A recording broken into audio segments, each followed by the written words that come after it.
Welcome into the latest edition of High Tide Chat. I'm Adam Brown with the news editor Alyssa Snow. We're going to look back at Tuesday's primary precinct results from the election this past Tuesday night. Hey. Yeah, so it seemed to be a very smooth primary in Lafayette County. Not necessarily the highest attended out of the about 30,000 registered voters in the county. Only about 9,800 voted, but that is kind of normal for primary elections. We never pull in huge percentage numbers on those, but there was, as far as our local county elections, I don't think any huge surprises or any major upsets. In like our supervisor races, we have in the District 1 race, Brent Larson is retaining his seat. He won by taking 71% of the votes. He is the only one that is done. He has no Democrat or independent candidates in November. So he's done. Yeah. So Brent Larson will remain the Supervisor, yeah. And he beat Carol Arnold and Anthony Cox. So, right. In the District 2 race, there's no incumbent there. So we had Johnny Morgan, who's currently one of our aldermen. Right. But he decided to throw his hat in the ring for supervisor. Now, he did win last night against Drew Jones with 78% of the votes. So what's that going to do for him if he wins in November? Will it cause a special election for aldermen? Yes. Okay. Yeah, they'll have to hold a special election to fill his seat. That will have to move along pretty quickly because he'll take over in January on the supervisor board. And I'm sure we'll hear more about that as it gets closer. But he still has to face Democratic candidate Avery Dunn in November. So in the supervisor District 3 race, incumbent David Rickard took 66% of the vote against Josh Thweet. So he will also retain at least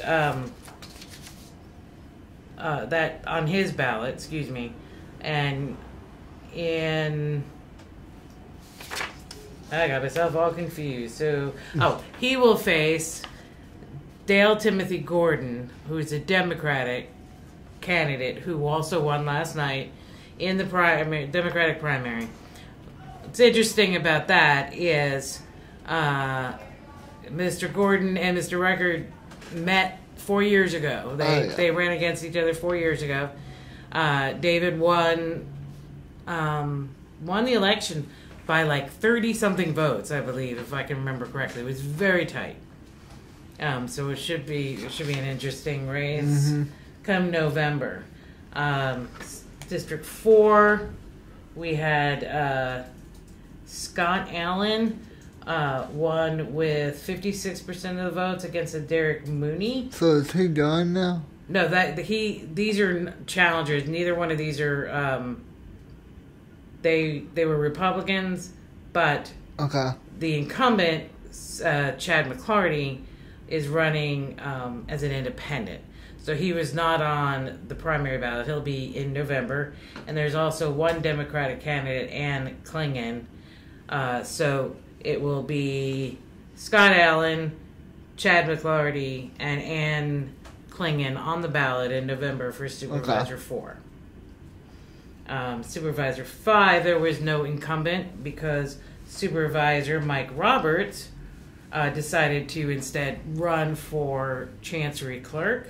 Right. And so in that district last night, Greg Bynum took the Republican vote with 63% of the votes, and he will face Democratic candidate Don Mason in November. Mason was the only Democrat candidate, so there was no race on the ballot last night. So Roberts, in his running for Chancery Court clerk, he won last night on the Republican primary against Casey Haney Daniels, and he will face 2 independent candidates in November: Lloyd Oliphant and Marcia Pierce Theobald. Right. None of the there's 3 Justice Court judges in Lafayette County. Only one had a race on the ballot yesterday, and that was the Northern District.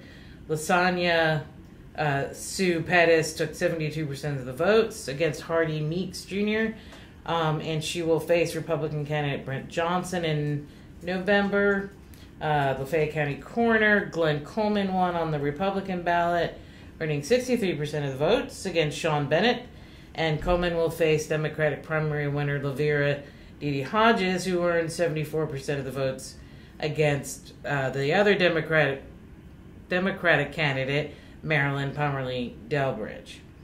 And there was a constable race between incumbent Kenneth Drury and Lee Durham. Drury won, and he has no Democrat or independent candidate, so he is done and retains his position as constable.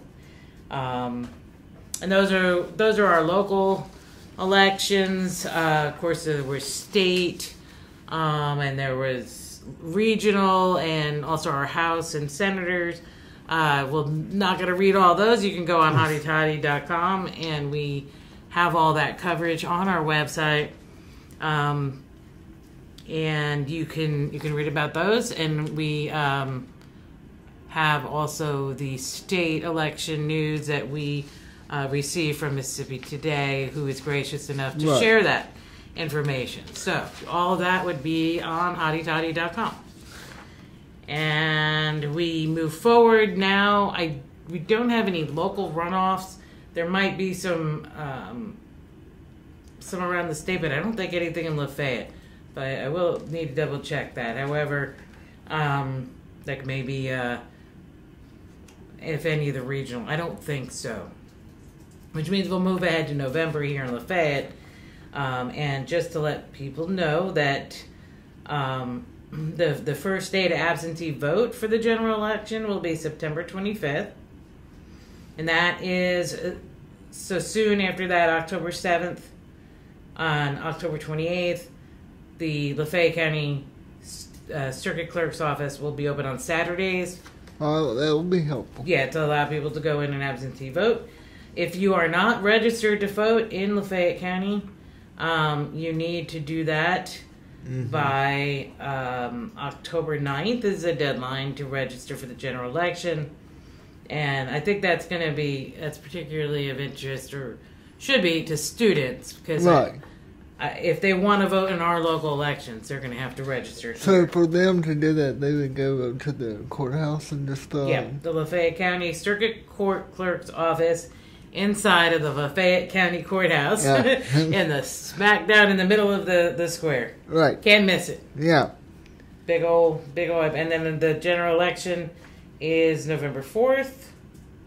Excuse me, November 7th.